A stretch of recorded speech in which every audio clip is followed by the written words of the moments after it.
آج مجھے سوچ کے یہ بہت تکلیف ہوئی، بلکہ سوچ نہیں کہنا چاہیے، سن کے۔ میری ایک دوست نے کہا کہ کوئی آپ کے جاننے والوں میں ہے کوئی عورت مل جائے جو کہ خیال کر لے میری والدہ کا۔ وہ بوڑھی ہیں اور میں ان کی دیکھ رکھ نہیں کر سکتی۔ تو میں نے کہا شی از ینگر ٹو می، تو میں نے ان کو کہا کہ آپ کیوں خیال ان کا نہیں کر سکتے؟ کہ آپ کو تو پتہ ہے صبح میں فلاں جگہ جاتی ہوں، شام کو میں فلاں جگہ جاتی ہوں، اور میرے بڑے کام ہے، اور ان لوگوں کو میری بہت زیادہ ضرورت ہے، تو میں گھر پہ ہوں تو میں ان کا خیال کروں۔ دوائی ان کو دینی ہوتی ہے، پھر وہ چل نہیں سکتی، پھر وہ تھوڑا سا پریشان بھی کرتی ہیں، تو کوئی بندہ مجھے ہو جو مل جائے ان کو اور وہ ان کا خیال کر لے۔ تو ان کو میں نے پہلے سوچا کہ میں ان کو کہوں کہ ہاں میں کوئی پتہ کر دیتی ہوں، کوئی نرس آپ رکھ لو۔ پھر میں نے یہ سوچا کہ میں ابھی تو ان کو ٹال دیتی ہوں، میں بعد میں آرام سے ان سے بات کروں گی، ملاقات کر کے۔ فون پہ بہت سی باتیں نہیں ہوتی کرنے والی، کہ جو آپ کی والدہ حیات ہیں، جو اللہ تعالیٰ نے آپ کو دی ہوئی ہیں، اور آپ پریولیجڈ ہو کہ آپ ان کو خود دیکھ سکتے ہو۔ دیکھیں ہمارے بہت سے گھروں میں جو پریولیجڈ لوگ ہیں، ان کو گھر کے بہت سے کام نہیں کرنے پڑتے، پکانا نہیں پڑتا،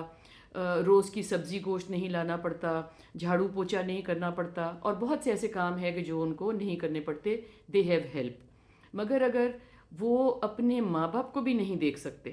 اگر ان کے لیے بھی ان کو کوئی بندہ چاہیے رکھنے کے لیے، بیکاز میں نے کسی ادارے میں جا کے مدد کرنی ہے،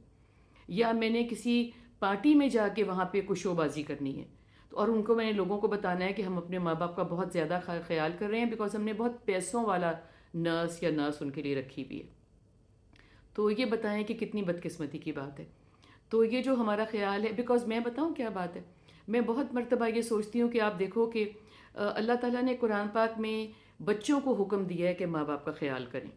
ماں باپ کو کوئی حکم نہیں ملا کہ کسی بھی جگہ مینشن ہوا ہو کسی بھی حوالے سے چھوٹا موٹا کہ تم اپنے بچوں کا خیال کرو، ان کی پرورش کا خیال کرو، وغیرہ وغیرہ، بیکاز اللہ تعالیٰ کو پتہ تھا کہ ماں باپ نے تو بچوں کا خیال کرنا ہی کرنا ہے، اور یہ بھی اللہ تعالیٰ کو پتہ ہے کہ آپ نے پیرنٹس کو نگلیکٹ کرنا ہی کرنا ہے، جن کے توسط سے آپ کو گھر ملا ہوا ہوتا ہے، جن کے توسط سے آپ کے کاروبار چل رہے ہوتے ہیں، اور آپ کے میاں جو ہیں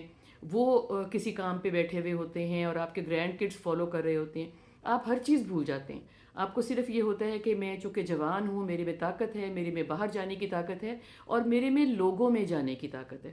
بیکاز جب میں ہمسائے کا خیال کرتی ہوں تو وہاں تو میری بات چلتی ہے نا، کہ بہت اچھی ہیں، وقت دیتی ہیں، آ کے ان کو فرض کریں جو بھی کام آپ کرتے ہو، نہلا دیتے ہو، ٹائم پہ دوائیاں دے دیتے ہو، واک پہ لے جاتے ہو، یا ان کی ویل چیئر باہر لے جاتے ہو، یا جو بھی۔ مگر جب گھر میں آپ کسی کا خیال کرتے ہو، گھر میں اپنی ماں کا خیال کرتے ہو، تو اس کا ڈھنڈورا پیٹنے والا کوئی نہیں ہے۔ وہ ہمساؤں کو نہیں پتہ لگتا کہ آپ ان کا خیال کر لے ہو، اسی لیے ہم گھر والوں کا خیال نہیں کرتے اور ان کو کسی اور پہ ڈال دیتے ہیں۔ تو پھر مطلب یہ تو بہت زیادہ اپنے آپ سے بھی منافقت ہوئی، اور مفت کی جو جنت آپ کو مل رہی ہے وہ آپ نہیں لے رہے۔ تو پلیز، جو لوگ بہت زیادہ فارغ ہیں، جن کے پاس پیرنٹس نہیں ہیں، جو غیر شادی شدہ ہیں، یا جو شادی شدہ بھی ہیں جن کے پاس بچے نہیں ہیں، جن کے پیرنٹس حیات نہیں ہیں، ان کو جا کے یہ فلاحی کام کرنے دیں۔ پاکستان کا بھی وہ حال نہ ہو جائے کہ اولڈ ہومز میں ہم اپنے پیرنٹس کو بھیج دیں۔ کئی دفعہ میں یہ سوچتی ہوں کہ گھر میں رکھ کے ان کو ابیوز کرنے کی بجائے، ابیوز کا مطلب ہے نگلیکٹ، ابیوز کا مطلب مارنا پیٹنا گالیاں دینا نہیں ہے، اگر آپ نے یہاں رکھ کے ان کو نگلیکٹ کرنا ہے تو مائٹ از ویل، اگر آپ کے پاس پیسے ہیں تو پھر ان کو اولڈ ہومز میں ڈال دیں، وہاں ان کو کمپنی بھی ملے گی، وہاں ان کو ان کی دیکھ رکھ بھی ہوگی، جس اماؤنٹ کے پیسے آپ ان کو دیں گے۔ انفلوئنشل گھروں میں ماں باپ آپ کے وقت سے زیادہ آپ سے کچھ نہیں مانگ رہے ہوتے، کہ آپ پاس بیٹھے ان سے تھوڑی سی بات کر لیں۔ ان کے پاس آپ اپنے آپ کو جسٹیفائی کرتے ہو کہ میں تو پاس بیٹھتا ہوں یا بیٹھتی ہوں، یا اگر آپ کے پیرنٹس پاس نہیں رہتے، شہر میں رہتے ہیں یا شہر سے دور رہتے ہیں، کہ میں تو ان کو ملنے جاتی ہوں، شام کو ہم روز اکٹھے بیٹھتے ہیں۔ مگر اگر اپنے گیجٹس لے کے آپ بیٹھتے ہو تو یہ ان کے پاس بیٹھنا نہیں ہے۔ It's high time that you think ان کو آپ کی بہت زیادہ ضرورت ہے، بیکاز کل آپ صبح اٹھو گے تو آپ ان کے شوز میں کھڑے ہوئے ہوگے، اور وہ اس دنیا میں نہیں ہوں گے۔ پھر رونے سے، پیٹنے سے، ان کے ختم دلوانے سے، ان کی قبروں پہ جانے سے، ان کے حوالے سے کوئی چیزیں نلکے لگوانے سے اور چھتیں ڈلوانے سے کوئی فائدہ نہیں ہوگا۔ Beware, please do it for yourself, not for anybody else.